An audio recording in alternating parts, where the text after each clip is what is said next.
उत्सर्जन तंत्र शरीर द्वारा उपापचयी क्रियाओं के उपरांत अपशिष्ट पदार्थों के बाहर निकलने की प्रक्रिया उत्सर्जन कहलाता है। इस क्रिया में सहायता करने वाले अंगों के समूह को उत्सर्जन कहते हैं, जैसे कि फेफड़े, स्किन, यकृत, वृक्क, लंग्स, स्किन, लीवर, किडनी। ठीक है।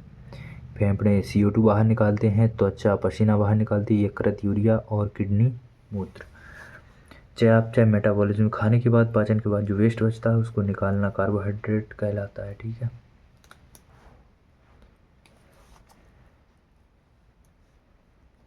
कार्बोहाइड्रेट चयापचय पर ये CO2 और जल उत्पन्न करते हैं। प्रोटीन नाइट्रोजन युक्त अपशिष्ट पदार्थ पैदा करते हैं। वसा चयापचय पर ये सभी कार्बन डाइऑक्साइड और जल उत्पन्न करते हैं। नाइट्रोजन युक्त अपशिष्ट अमोनिया NH3 इसका ये आणविक सूत्र है। ठीक है। यूरिया का ये है C5H4N4O3। यूरिक अम्ल, यूरिक एसिड का C5H4N4O3। यूरिया का है CH4N2O। सबसे अधिक जहरीला अमोनिया होता है, हाईली टॉक्सिक। सबसे अधिक जहरीला कौन होता है? अमोनिया। और अमोनिया हटाने के लिए, निकालने के लिए अत्यधिक जल की आवश्यकता होती है। नंबर 2, केवल जलीय जंतु ही इस हेतु सक्षम होते हैं। एग्जाम्पल अकशेरुकी कीटों को छोड़कर हड्डीदार मछलियाँ। नंबर 3, ऐसे जानवर जो मुख्य रूप से अमोनिया का उत्सर्जन करते हैं वे अमोनोटैलिक कहलाते हैं। नंबर 2, यूरिया NH2CONH2 अमोनिया से कम जहरीला। मध्यम मात्रा में जल की आवश्यकता, यानी कि ज़्यादा जल की आवश्यकता नहीं होती। उभयचर, स्तनपायी, मेंढक, मानव जो पक्षी होते हैं वो जो जंतु मुख्य रूप से यूरिया का उत्सर्जन करते हैं वे यूरियोटैलिक कहलाते हैं, जैसे गाय, कुत्ता, मनुष्य। ठीक है। यूरिक अम्ल सबसे कम जहरीला नाइट्रोजन अपशिष्ट।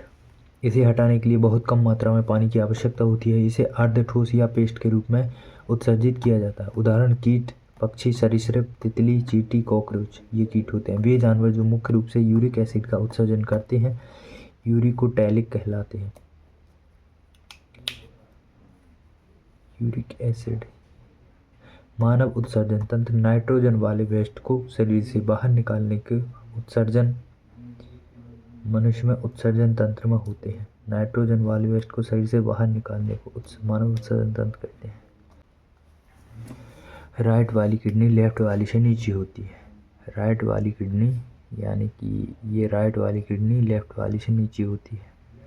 एक जोड़ी किडनी, एक जोड़ी वृक्क, यूरेटर, एक मूत्राशय ब्लैडर, 500 से 600 ml कैपेसिटी होती है। एक मूत्र यूरेथ्रा। किडनी का अध्ययन क्या कहलाता है? नेफ्रोलॉजी। और स्पेशलिस्ट इसके विशेषज्ञ कौन होते हैं? नेफ्रोलॉजिस्ट। आकार, शेप इसका राजमा के जैसा किडनी बीन यानी कि राजमा के जैसा आकार होता है। वजन इसका 120 से 170 ग्राम पर किडनी होता है, मतलब एक किडनी का वजन 120 से 170 ग्राम होता है। निर्माण इसका मूत्र निर्माण करने का कार्य होता है। ब्लड को फिल्टर करने के बाद जो बचता है उसे मूत्र कहते हैं। लोकेशन उदर गुहा। लेंथ इसकी लंबाई है 10 से 12 सेंटीमीटर। थिकनेस मोटाई इसकी 2 से 3 सेंटीमीटर। विड्थ चौड़ाई इसकी 5 से 7 सेंटीमीटर। फंक्शन खून को छानना, रुधिर को छानना, फिल्ट्रेशन ऑफ ब्लड।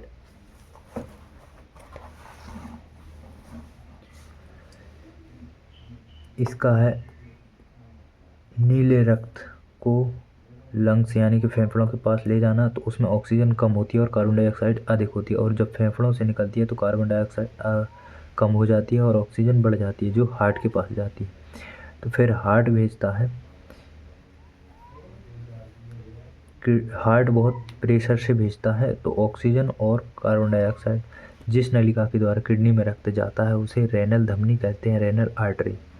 किडनी में रक्त जाता है यानी कि हार्ट से किडनी, तो इसको क्या बोलेंगे? Renal artery. और किडनी से रक्त जिस नलिका से बाहर निकलता है उसे रेनल वेन कहते हैं, रेनल सिरा। यानी कि इसको धमनी, इसको सिरा, वेन। किडनी अपने पास रेनल धमनी से रक्त को फिल्टर करके जो वेस्ट मटेरियल बचता है, किडनी अपने पास रेनल धमनी से, रेनल आर्टरी से रक्त को फिल्टर करके जो वेस्ट मटेरियल यूरिया बनता है उसे अपने पास रख लेती है, फिर उसे यूरेटर के माध्यम से मूत्र मार्ग में भेज देती है। यानी कि यहाँ पर खून आया, फेफड़ों के हृदय के पास आएगा, हृदय से जाएगा किडनी में और किडनी से जो फिल्टर होके खून ऊपर निकल जाएगा और जो वेस्ट बचेगा वो हमारा यूरिया हो जाएगा, यानी कि वो इस यूरेथ्रा के मार्ग से यहाँ से निकल जाएगा। उसके बाद प्रोटीन का डाइजेशन होता है अमीनो अम्ल में, और ये सीधे यूरिया के रूप में डायरेक्ट नहीं निकाल सकते, कन्वर्ट टू यूरिया। ठीक है, यकृत अमोनिया को यूरिया में परिवर्तित कर देता है। ब्लड NH3, यूरिया अधिक होगा ब्लड के साथ। HV, रक्त NH3 यकृत में जिस नलिका द्वारा जाते हैं उसे हेपेटिक धमनी कहते हैं। यकृत से जिस नलिका से निकलता है उसे हेपेटिक सिरा कहते हैं। किस रक्त नलिका में यूरिया की मात्रा सर्वाधिक होती है? तो यूरिया की मात्रा सर्वाधिक होती है तो हेपेटिक वेन, यानी कि हेपेटिक सिरा, यानी कि जो लीवर से जब निकलते हैं तो उसमें खून प्लस यूरिया ज़्यादा होता है, क्योंकि यकृत के बाद किडनी में जाते हैं। वह कौन सी नलिका है जिसमें यूरिया की मात्रा सबसे कम होती है? सबसे कम रेनल वेन में यूरिया की मात्रा। वृक्क धमनी गुर्दे को ऑक्सीजन युक्त रक्त की आपूर्ति करता है और वृक्क सिरा गुर्दे से ऑक्सीजन रहित रक्त एकत्रित करती है। वृक्क सिरा में यूरिया की न्यूनतम मात्रा होती है। यूरिया रक्त में बनता है, इसलिए यकृत सिरा में यूरिया की मात्रा अधिकतम होती है। पार्ट 2, मानव उत्सर्जन तंत्र का चित्र नीचे दिए गए उस विकल्प का चयन कीजिए जो ए और बी द्वारा नामांकित भागों के कार्यों को निरूपित करता है। इसमें से ऑप्शन नंबर 3, पहले मूत्र निर्माण नहीं होगा। मूत्र निर्माण, मूत्र को संग्रहण करने के लिए ले जाना, क्योंकि यहाँ पर मूत्र निर्माण हो रहा है, मूत्र संग्रह करने के लिए ले जा रहा है। ए में मूत्र निर्माण हो रहा है, बी में संग्रहण के लिए ले जा रहा है। पहले मूत्र संग्रहण, यहाँ तो संग्रहण नहीं होगा ना, यहाँ पे मूत्र निर्माण हो रहा है लेकिन डायरेक्ट निष्कासित थोड़ी ना कर रहा है, अभी वो संग्रहण के लिए ले जा रहा है। ठीक है, निम्न में से कौन सा जंतु निर्मित नाइट्रोजन युक्त अपशिष्ट उत्पाद नहीं है? तो लैक्टिक एसिड नाइट्रोजन युक्त अपशिष्ट उत्पाद नहीं है, लैक्टिक एसिड। मानवों में उत्सर्जन तंत्र के सही अनुक्रम की पहचान कीजिए। वृक्क, मूत्रवाहिनी, मूत्राशय और मूत्रमार्ग, बाहरी भाग, अंदर वाला भाग, श्रोणि और नेफ्रॉन। ये इसका चित्र आप लोग गूगल पर देख सकते हैं। कॉर्टेक्स, गुर्दे का हल्का रंग का बाहरी भाग। नेफ्रॉन के अल्ट्रा फिल्टर यहाँ पाए जाते हैं बिना गैप के। मेडुला, गुर्दे का गहरे रंग का आंतरिक भाग। नेफ्रॉन की लंबी नलिकाएं पाई जाती हैं। श्रोणि, वह क्षेत्र जहाँ फिल्टर से मूत्र बहता है। नेफ्रॉन, क्रियात्मक इकाई, फंक्शनल यूनिट। किडनी में जो रक्त को छानते हैं उन्हें नेफ्रॉन कहते हैं, और नेफ्रॉन सामान्य आंखों से देखना मुश्किल होता है। वुमेन कैप्सूल, वुमेन संपुट इसको बोलते हैं। ग्लोमेरुलस, रक्त नलिकाओं का यहाँ पर गुच्छा होता है। पीसीटी प्रारंभिक निषेधन, इनिशियल फिल्ट्रेशन, सबसे पहले प्रारंभिक निषेधन यहाँ पर होता है। और यहाँ पर वाटर एब्जॉर्प्शन, ग्लूकोज, लवण, अमीनो अम्ल यहाँ पर सब ऑब्जर्व होता है।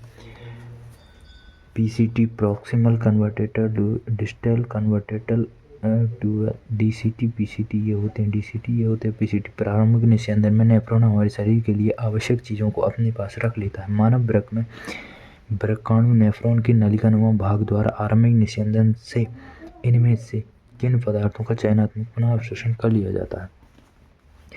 तो ग्लूकोज, जल, लवण और अमीनो अम्ल का पुनः अवशोषण कर लिया जाता है। वुमेन संपुट और ग्लोमेरुलस के बीच छोटा सा गैप है बिना फिल्टर किए, इसमें फिल्टर किया गया है तो इसे अल्ट्रा फिल्ट्रेशन कहते हैं। ये हमारा वुमेन संपुट है, और यहाँ पर इनिशियल फिल्ट्रेशन, यानी कि इन दोनों के बीच कोई गैप नहीं होता, इसलिए इसे अल्ट्रा फिल्ट्रेशन कहते हैं। ठीक है,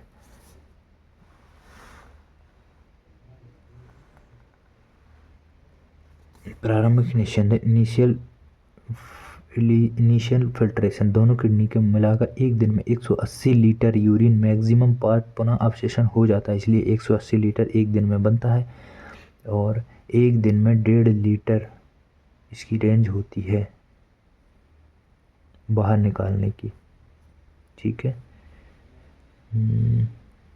ये 180 लीटर पुनः अवशोषण हो जाता है। निम्नलिखित कौन सा अक्षर वुमेन संपुट के क्षेत्र को दर्शाता है? तो ए वाला वुमेन संपुट के क्षेत्र को दर्शाता है। मूत्र का संग्रहण, मूत्राशय में मेल 800 ml और फीमेल में 500 ml। फीलिंग ऑफ यूरिनेशन, तो 150 से 200 ml बनने के बाद फीलिंग आ जाती है कि हमें बहुत जाना है। मूत्रमार्ग की लंबाई मेल में 18 से 20 सेंटीमीटर, फीमेल में 30 से 5 सेंटीमीटर।